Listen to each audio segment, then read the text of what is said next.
Hello everyone, this is He Who Is Seth, and I'm here today with one of the people working on the project EQOA Revival. How's it going, Randall? Hello, everyone. It's going pretty good. Awesome, glad to hear that. So I wanted to start off by asking you, what is it about EQOA Revival that really intrigued you enough to want to be a part of this awesome project? Well, honestly, I think it has. It's the fact that I don't think you can get the our EverQuest experience from any other game. I mean, I've played a few other games where I've hooked up, a controller to like World of Warcraft, EverQuest 2, Guild Wars 2, I think. I'm not sure what else, and they just, for one reason or another, none of them just had like the feel that I was looking for. They also didn't have like just the immersion. I mean, there's so many things about EverQuest. It's just overall though, it's just had quite a unique experience. And I mean, honestly, I don't think I was originally going to even like join the revival group and help out or anything, even though I did know about it. But then I think I started to because my brother and cousin were really like they they loved the game as much as I did, but they wanted to play it again, and so did a bunch of other people, and it seemed fun. I mean, me personally, it's like I did get a lot out of the game, but I guess for me, there's some things that other stuff in my life I could be doing now, but at the same time, I do really want to see this game back alive. And in some ways, I guess I'm not completely sure what it is that brings me to it. Maybe it's just my love of the game, because like it's just something really unique, you know? Yeah. It's weird when I think about the times I played that game. It feels like there's like a glowing aura around my memories of those times playing that game, and I don't really have that for much of any other games. Right. And I don't either. And I mean, it's really like one of the things that helps that kind of draws me to it is the experiences, whether that was through the gameplay mechanics, which a lot of it was, but then I mean a lot of times it was also the community, which is something I kind of meant to mention too. When I did play the other games, the chatting and the community and everything just wasn't the same at all. And then grouping, it just no personal like interpersonalness. That's true. It's true. It's like it's like a big family. Like you would go to certain spots and you'd see like the same people there, and you'd be hanging out, grinding, waiting for camps to spawn, and making friends. And yeah, it just doesn't feel. It feel like that component has kind of faded from these games these days. Right, and I mean, thinking about it too, like, with instances in some games, like I know WoW's real heavy on them. I honestly haven't tried didn't try any MMOs heavily, just because they really weren't fun enough for me to keep playing past a month or two. But with like all the instances and stuff, you never really did see a whole lot of people just sitting around grinding. At least I didn't on whatever server I played on. And then I realized with what was it, Knights of the Old Republic? Was Tor? Star Wars: The Old Republic? Whatever the MMO was that came out. Yeah. My brother and like my old roommate had the game, and from what I saw, I made a character and played a little bit. It pretty much just seemed like a single player campaign game, like that was online, Yeah. which in a sense almost feels like a complete instance. And I know that game failed really quickly. And I guess, looking at that, if you look at EverQuest, it was like the opposite. Our game didn't have any instances. I don't know if they even had like the code base there to support an instance. Which just kept it, I guess, really unique, like the opposite. Like, I guess all the trends were kind of pointing the other way. And yeah, it's really cool to like I've noticed that with the game too, is when I've looked at trends that other games have followed, EverQuest didn't really follow any of those trends, or didn't follow them as much. Whereas like what I can't remember an example right now. It might have been with armor crafting trade skills. I knew they had that on. They added that as an update a little later in the game, and they had a bunch of EverQuest. They had ideas to have the game be a real like casual MMO experience. But then you have other games like World of Warcraft that I guess you could say, well, I guess World of Warcraft might be the only one you could say that has actually really conquered that ground, because I'm sure that has a lot of like casual players that play it. And I don't know, it's weird to me because EverQuest almost seemed like a casual MMO for the hardcore gamer. A little bit of both worlds. Yeah, because like the game itself was still hard. Whereas when I play some other games, it doesn't really seem that hard. Or if it is hard, I guess the mechanics to it are just so easily understandable, and like I guess, you know, once you understand it, the mechanics don't like trip you up at all, or as much. Yeah, the learning curve is much softer. Yeah, that's a good point too, and I mean that's something I don't know how much. Well, I kind of had to contend with that a little bit with some games. Like I don't know, I was far more confused trying to play League of Legends than I was trying to play a different, like playing an MMO online on my computer. And you know, this is coming from a guy who programs. Like I was a programmer before I tried to play League of Legends, and I was still confused trying to play League of Legends, which is kind of bad. Like I can build the computer that I'm playing the game on. Most of the people playing the game probably couldn't do any of that stuff, and like I just didn't understand. I don't know. I mean, it's not like it was that hard. They probably just didn't explain it real well, but like. It's definitely a difficult game. That's why there's a pro league for it. You know, it's. I mean, I don't even mean that I found the game hard. I meant that I literally did not understand how to play the game.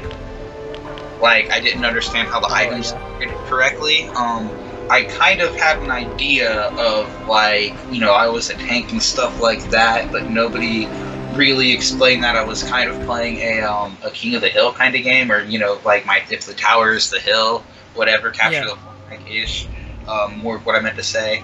Well, not really capture the flag, but yeah.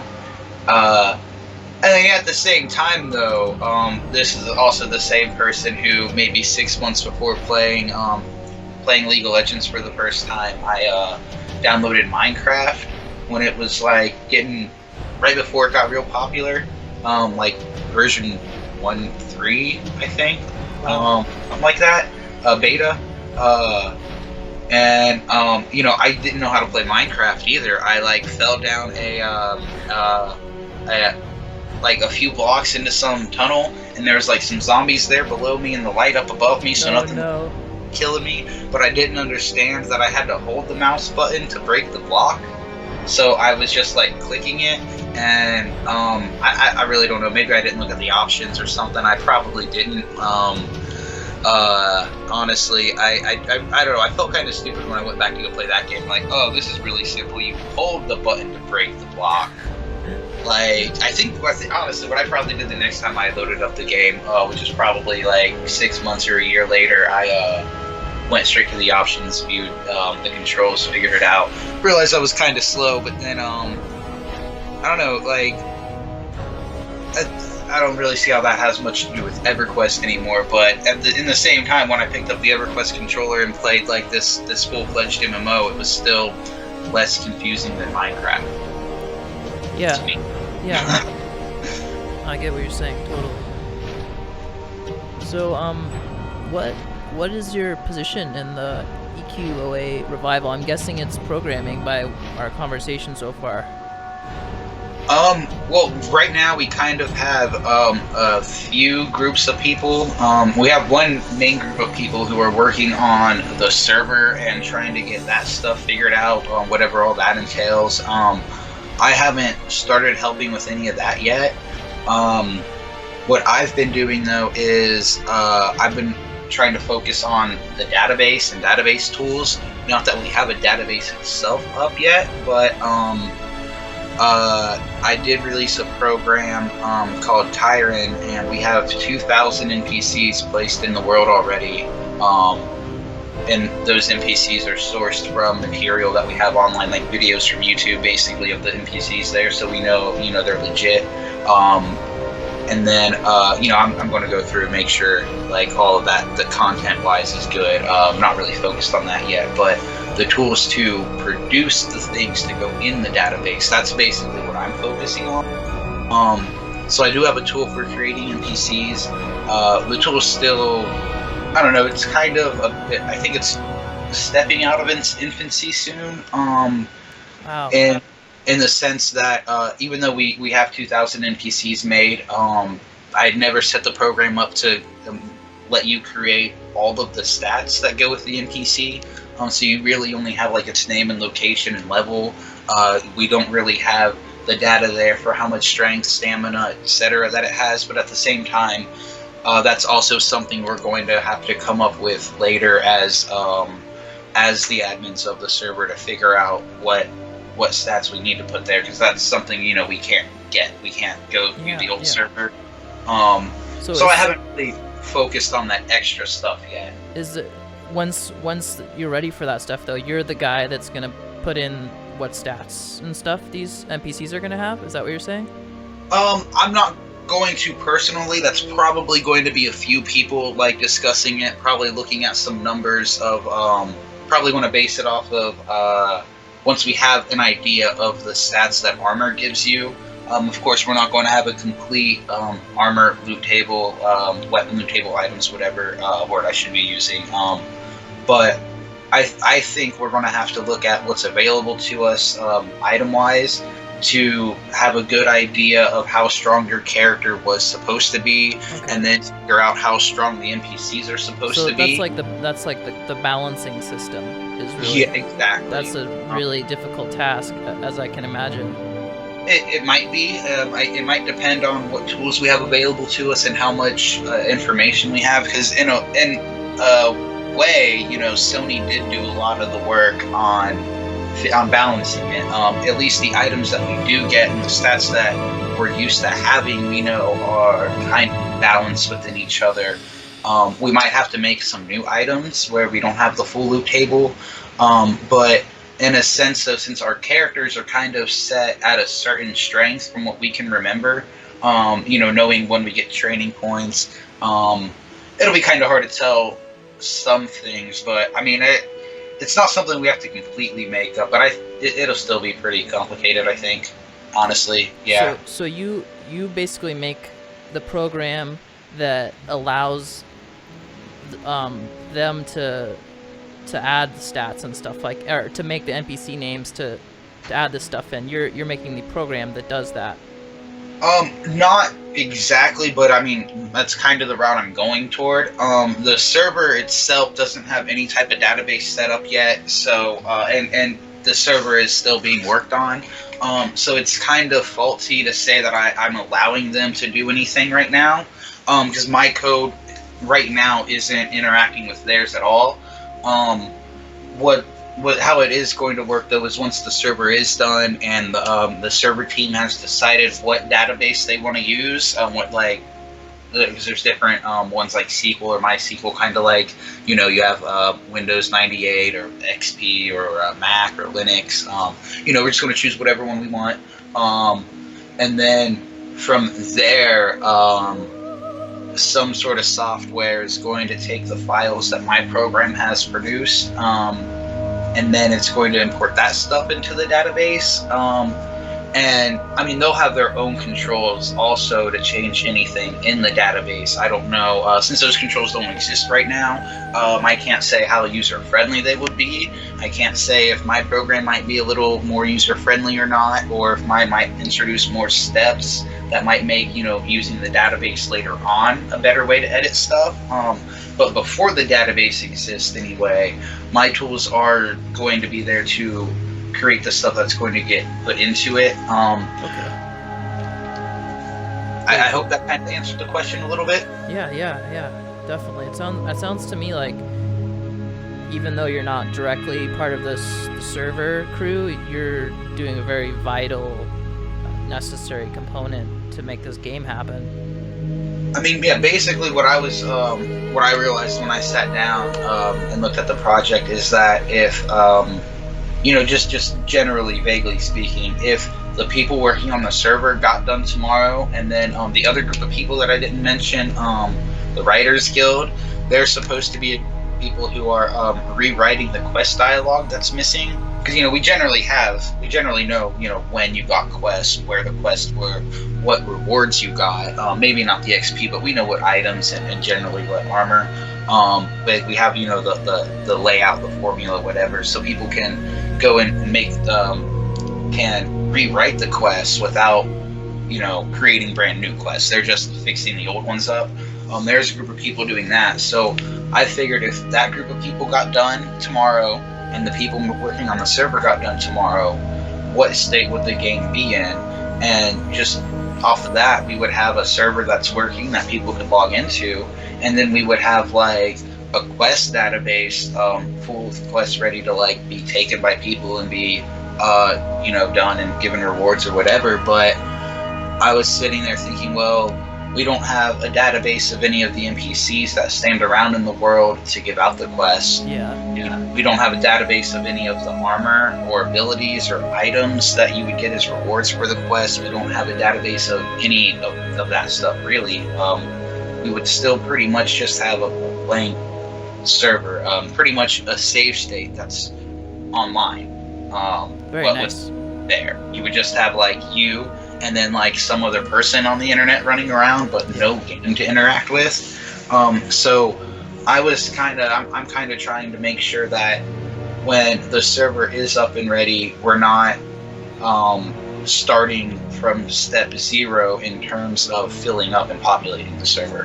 Nice. I'd like it to be something like, okay guys, the server's online, it's ready to be online anyways. Well, okay, even though it's not complete, here's a couple thousand NPCs, here's a couple thousand pieces of armor, here's some quests that you guys can do. So at least to have the game in a somewhat playable state. I'm not I guess as I don't know, is the word ambitious? I don't think that's quite the word. Maybe it is. I think it might be. I'm not as ambitious enough to think that I could have the complete database ready before the server's up and ready. But if that would be done, then that would be really cool.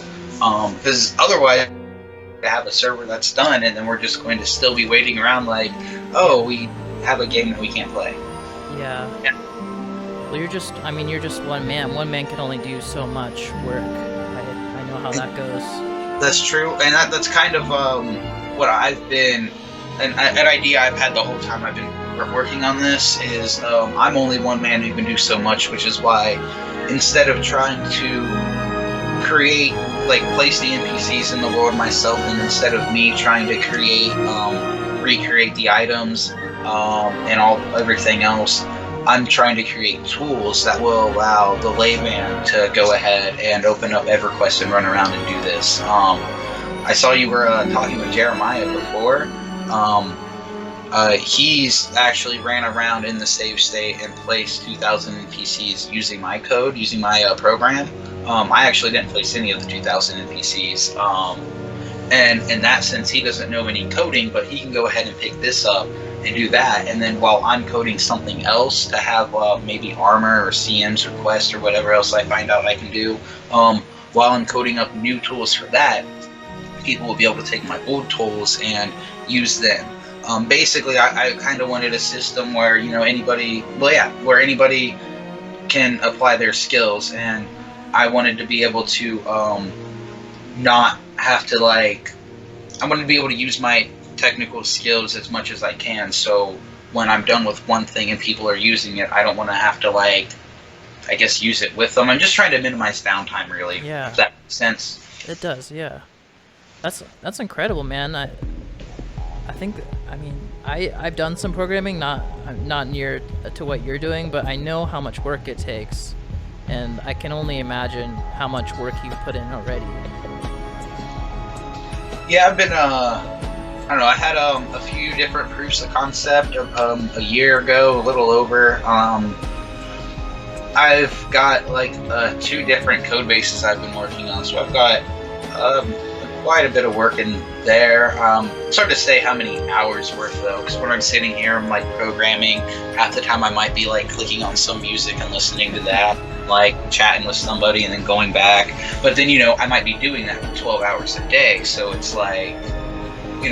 Though all 12 hours weren't spent strictly programming, I did sit here for 12 hours. I don't know how much was doing what. It really does vary.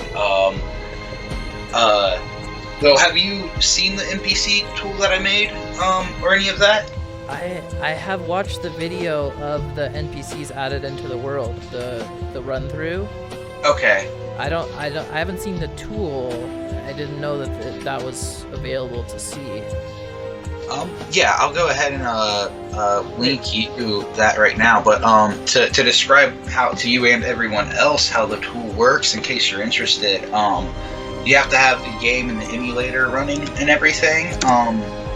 But once you have the game running, the emulator, you have to have Cheat Engine installed. But then you download my program, and my program is I think it's really easy to install. You click a button, it installs. You click another button, it'll like attach some things up, and then you press a third button and it loads you in game. And then from there you can just click one button and be in game. But anyway, with the NPC Maker thing, it's really simple. Like you're controlling the character in the game. Say you want to go create the coachman at MTG. You go down to MTG, you stand where you think the coachman was, and then you click onto my program on the computer. You type in the NPC's name and you type in his level, and then you click Create NPC, and it's that simple. The NPC is created. His name's there. He'll appear right where you're standing instantly.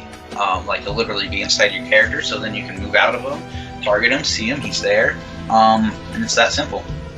So it's almost like players right now can go in and create the world that they remember for themselves. Exactly, and yeah, exactly. My tools are made for you to be able to create the world you remember inside the world. Very cool. I know most developer tools, you don't get to create the world inside the world. You're like on the computer that you created the game in, and then you're adding stuff in on that. It just seems like a much better experience to me to be able to play the game itself and just run around and play stuff. Yeah. That seems more intuitive. Like you'd be able to actually just be able to feel it out while you're playing. Right.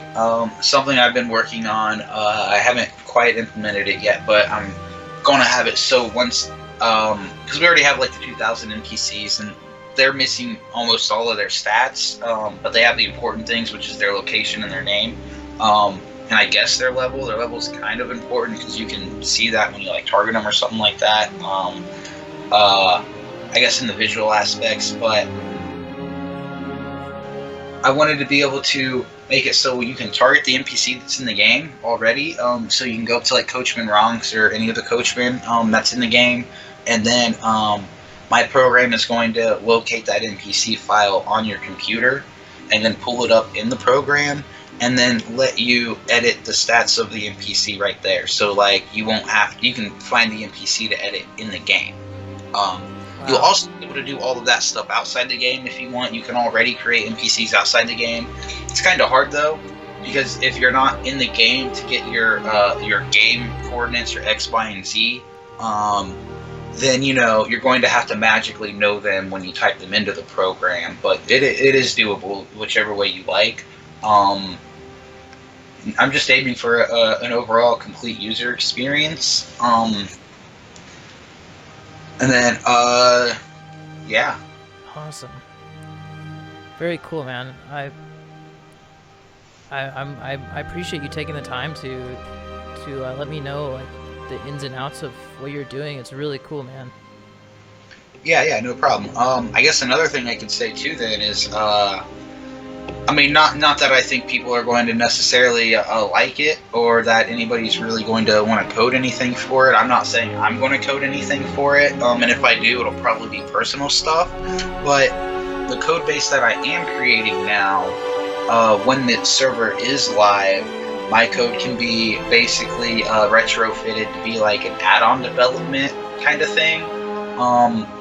I know some add-ons can kind of be cool, but some add-ons kind of ruin the experience. Like, I don't want one that's going to be just telling me where everything is all the time, like Quest Helper or whatever it was in WoW. That kind of Yeah, no way.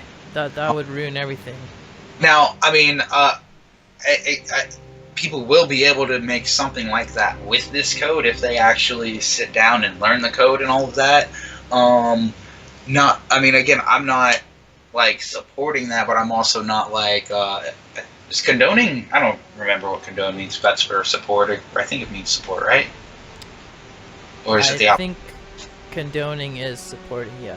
Okay, yeah. I'm not. I mean, I'm not condoning it, but I'm not like against it either. I know other people are kind of against it. I understand people are going to do what they do. Yeah. So just merely mentioning that for the people that are interested, you might be able to make some interesting add-ons with it. I think it'd be cool. I don't know, something to like maybe extend your buddy list, or I don't know. I haven't really thought about it a whole lot because I don't know what I would do with it, honestly. One thing I was thinking about though is even though I liked the game without an in-game map, just as a programmer thing, I think it would be cool to see if I could program an in-game map somehow. That wouldn't technically be in-game, but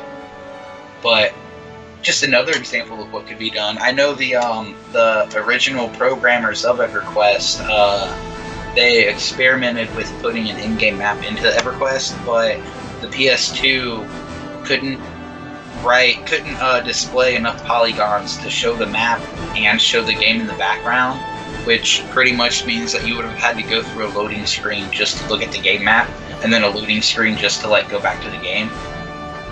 So they never implemented that. Which I mean, I honestly feel like the game was better without the map, but I guess in one sense, having a map's not completely against what they were designing toward. I'm just kind of saying that. Sorry, what? It's just interesting that like because there was no map, it almost increased the immersion because the map was in our minds. We had to memorize the different routes and everything in between. Just a right. Cool aspect of how, even though it was a technological disadvantage, or that was the reason that they couldn't do it, is because technology was limiting them. It became one of the advantages of what we enjoyed so much about the game. It's kind of interesting. Right. I mean, yeah, man. Pointing that out, that kind of makes me think back to if you look at older games on like the Nintendo, Sega, Atari, stuff like that. When the hardware was more limited, they had less graphical, less sound, less memory performance, less processor performance.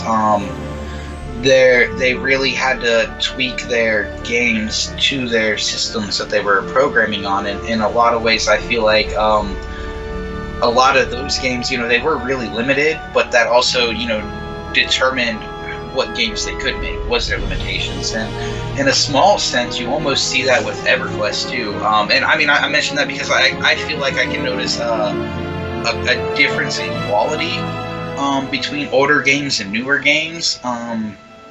Yeah, it's almost like because it's so easy, you can't see the effort because there wasn't as much effort.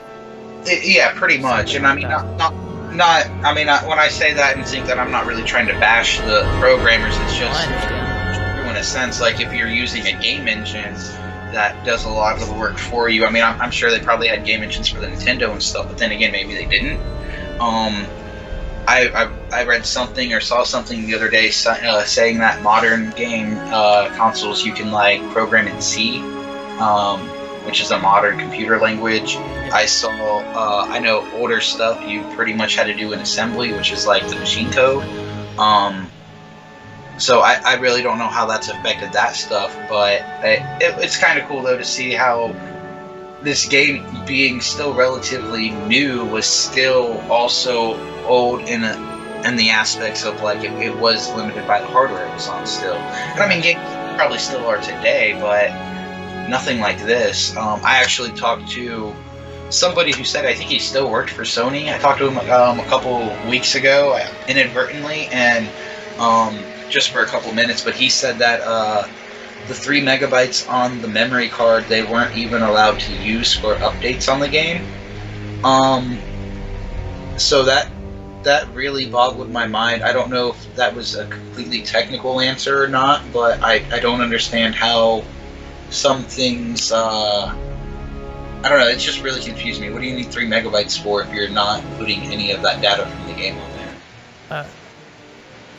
And yeah. I mean, just bringing that up again because you know, I thought we had 3 megabytes of update space. This guy was saying we had no update space, and you know, games like World of Warcraft again have like several gig patches.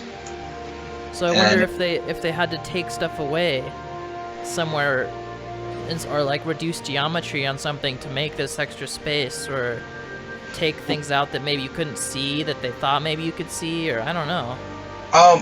That's not quite what would have happened. Whatever was on the disc was on the disc. And I guess any changes to the game could have been downloaded every single time you connected to the game server, and then it could have just held in your RAM. But I mean, something that I was thinking is like, if the user agreement or something like that you agree to changes, or if like some other text in the game, or yeah, if they have to fix any of that kind of stuff, like I don't know. It's honestly, it's a really complicated, really technical subject, and there are different ways they could have got around it. It's just weird. Yeah. It's really weird.